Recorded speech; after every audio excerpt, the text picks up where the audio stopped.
I'm delighted to be talking about the Aga Khan Foundation. I was there last year at the walk. It was wonderful. What a huge event, and it must be like almost a year's worth of time and energy put together by the volunteers, and both of you volunteer for the foundation. I first want to know what got you attracted to the cause. Well, I have been very, very fortunate enough to have been associated professionally with the foundation. I worked with AKDN, Aga Khan Development Network in Geneva, Switzerland for 7 years. I just returned back to the Bay Area, and I've seen firsthand the kind of work that happens in the countries where these marginalized, very vulnerable populations are being helped. And the great work that's going on, innumerable volunteer hours are being spent, and that was my motivation to stay connected, come back and be a volunteer. Let's talk about the foundation in a little bit. What does it do? Who does it serve? What's the purpose and the vision? Sure. The Aga Khan Foundation has been set up by the spiritual leader of the Ismaili Muslims, the Aga Khan. This is a non-profit, non-denominational development agency which is present in over 20 countries. It is there to serve the needs of the impoverished, essentially, around the world. He has dedicated his life, and the work that he has done supports these activities.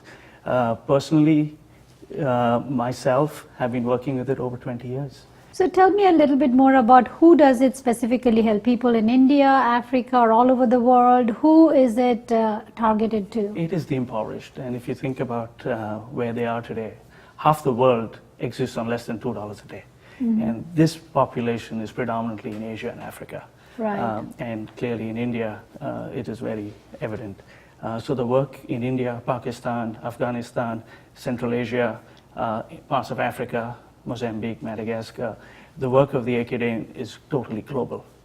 And what does it pick up? I mean, is it education? Is it food? It is health, education, rural development, women's... Tell me something that it has done in the last whole year, since I last went to the walk. A variety of things. There's a program in Bihar today, which started about 3 or 4 years ago.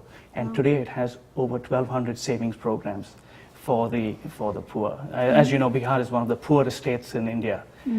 If we've got 1,200 savings programs which go towards providing for education for the needy, providing for coverage of medical costs, and a variety of other things, including supporting their livelihood. Now from here, the NRIs all over the world, how do they help? What particular aspect of jobs do they pick up to help the impoverished? It's, as I said, half the world is earning less than $2 a day. That's what you and I would spend on a coffee in the morning.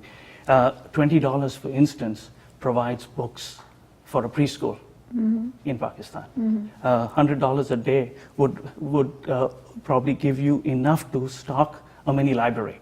So from vaccinate 15 people, 15 kids. Right. When you hear these numbers, you're just so motivated to just give up that luxury and the coffee and all the things that we unnecessarily do. $10 a day, for instance, is gonna provide subsistence and food to a family in Bihar. It's very, very interesting work that is going on. So for instance, in Bihar, there are landless farmers who work for somebody else and do not have a land of their own. So they were taught how to cultivate in a sack. There were techniques that were brought in from Africa that Aga Khan Foundation had seen in other parts of Africa happening. Wow. So they brought it to India. And they are cultivating vegetables, they're cultivating fruits in these sacks, and now they have enough to feed themselves and then sell in the market to really support their families. So that kind of innovation, they're bringing solar power, they're bringing lamps to these areas where kids can then study. That improves their quality of life significantly. Correct. It's about empowering them instead of just giving them the money and the food. Just make them learn how to earn it. It is making them self-reliant. Yeah. And these are long-term partnerships that the Aga Khan Foundation is involved with. And it partners with the likes of Bill and Melinda Gates Foundation, the Coca-Cola Foundation. And the results are not felt in a year or two. These are long-term partnerships where they involve the community, not just the family or the individuals themselves, but the broader community. And these are long-term partnerships allowing them to be self-reliant and self-sustained. Correct. Absolutely. I mean, that is extremely important because in these parts of the world, projects come and go, funding comes and goes based on events, for instance, floods or earthquakes. But Aga Khan Foundation, the Aga Khan Development Network, makes a long-term commitment in the communities. it helps the communities be self-reliant. So even if eventually the program rolls back, these people can govern themselves, they can really organize themselves, they can prioritize where they want to put their hard-earned savings, which they bring together as a community, and really put into things that help them. That is awesome, and thank you so much for enlightening us about this foundation and doing that much work towards the cause that you support, and good luck to both of you. Thank you. Thank you for very the much. opportunity, and we'd urge your viewers once again to please come and support the event. Yeah. It's not only educational and awareness, there'll be a lot of cultural activities. So the walk again is on October 13th, 13th. at Fremont. In Fremont, Lake Elizabeth Park. Registration 9 o'clock and walk starts at 10. And please, Well, wish you great luck with that. I will you. be there. yeah, Thank and you can be sure all the proceeds that are raised go directly to the projects, nothing to cover costs. Everything is given to the projects. Well, thank you. Thank you very much.